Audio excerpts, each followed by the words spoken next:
The innovation in the plan of the current floor, or zoning in blocks of flats for the middle class in the first half of the 20th century, was a Marie Curie European Reintegration Grant following the Marie Curie Intra-European Fellowship, which I had in Pavia, Italy.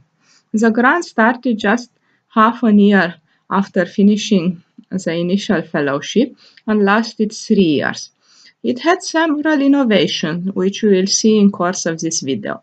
One of them was that it took place at a private non-profit institution, the Foundation Ergo Romanozi, which was offering courses for adults. This innovation was later taken over in the current Marie Sklodowska Curie Actions under the Society and Enterprise panel.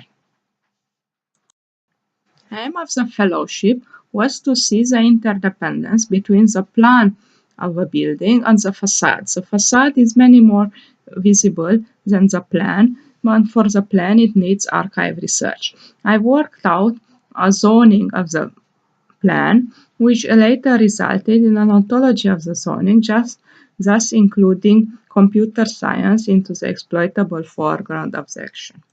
Another innovation currently taken over in the Marie Sklodowska Curie Action is the fact that during the fellowship it existed a secondment. Secondment was carried out at the Canadian Centre of Architecture and co-funded by them through a support grant. It took place in the last year and lasted 1 month. The Canadian Centre of Architecture is a private museum and research center, and thus it prepared me for the later postdoc fellowship, which I had also at a cultural institution. The research in Canada was concerned with ruin of catastrophes and thus binding back to Italy as the later stay at the Cultural Institute in a postdoc did. Namely, both grants, the Marie Curie Intra-European Fellowship and the Reintegration Grant, resulted in a doctorate, which I didn't manage to finish before in Germany, on the interdependence between interwar housing in Romania and Italy.